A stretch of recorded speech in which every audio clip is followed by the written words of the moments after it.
Have you ever felt like you're a magnet for toxic people? Like, no matter how hard you try, you keep attracting the same type of narcissist into your life? Sounds impossible to escape, right? But here's what shocked me when I discovered Carl Jung's explanation.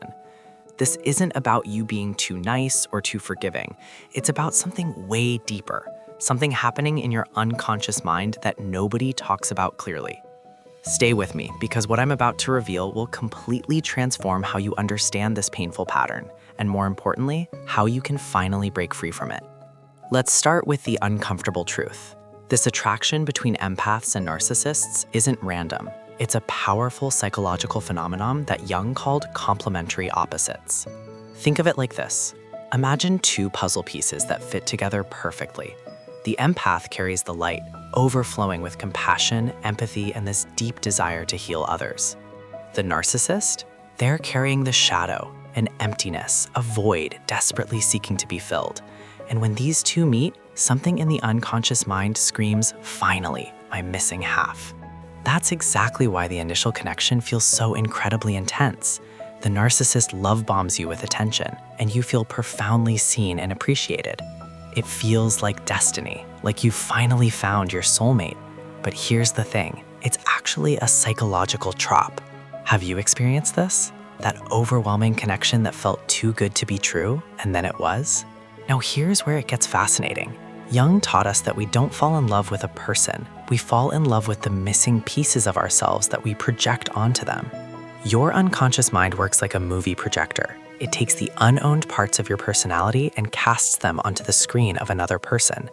As an empath, you're full of potential for growth and healing. So when you see a narcissist, you don't see the manipulative empty shell. No, you see a broken soul that you can fix. You project your own capacity for change onto them. You start believing you can love them into becoming a better person. You're essentially falling in love with your own reflection. And the narcissist does this too.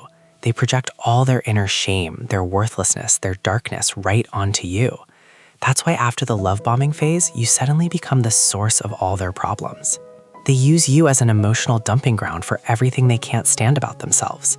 Think about it. Have you ever tried to save someone, absolutely convinced you saw goodness in them that nobody else could see? That right there is the power of projection. But this mechanism is fueled by something even deeper, something Jung called the shadow self. So what exactly is the shadow?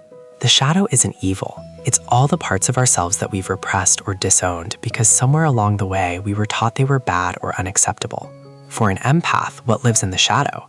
It's not darkness and cruelty. It's often things like healthy anger, the ability to set firm boundaries, and the so-called selfishness of putting your own needs first. You've spent your entire life learning that being a good person means being endlessly giving, patient, and conflict avoidant. So you pushed your right to say no deep into the shadows. And here's the twist. The narcissist is in a strange and painful way actually a gift. They're a perfect mirror reflecting back to you the very parts of yourself you've denied. Let me give you a real example. Imagine an empath who always says yes to everything. They stay late at work, lend money they don't have, absorb everyone's problems. Then a narcissist enters their life and pushes every single boundary. They demand more and more until the empath reaches a breaking point. In that moment, the empath has two choices: completely shatter or finally reach into their shadow and pull out a powerful, earth-shaking no. In this twisted way, the narcissist becomes the world's worst and most expensive personal trainer for your soul. They force you to build the psychological muscles you refuse to develop on your own. Do you remember the first time you truly stood up to a narcissist? That feeling of both terror and incredible power? That was you shaking hands with your own shadow, and that is the beginning of the end of this toxic dynamic. Now here's where everything comes together. The solution isn't about getting better at spotting red flags. It's about integrating your shadow so profoundly that you no longer need the narcissist to show it to you. This is what Jung called individuation, the process of becoming whole. And an empath who has integrated their shadow is no longer a target. Why? Because the magnetic pull is completely gone. You become a person who can be deeply compassionate and have unshakable boundaries. You can be giving and know when to say, my energy is for me now. You have both the light and the dark within you in perfect balance.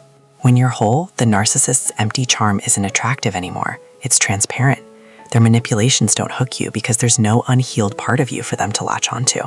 Research on relationship dynamics shows that people who do this deep inner work report a dramatic shift in their attraction patterns.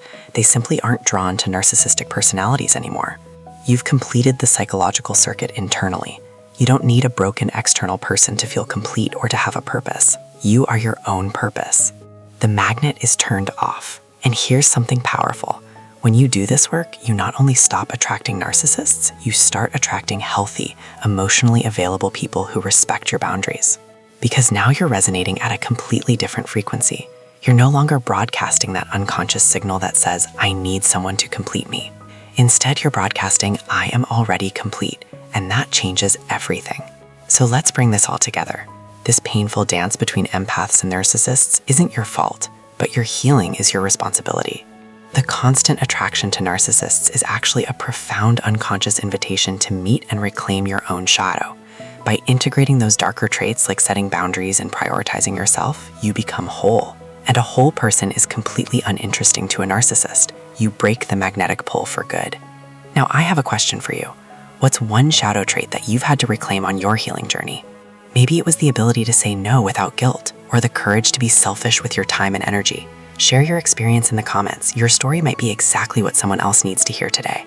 If this resonated with you, a like would be amazing, and consider subscribing for more deep dives like this. Hit that notification bell so you don't miss what's coming next. Until next time, take good care of yourself. You deserve it.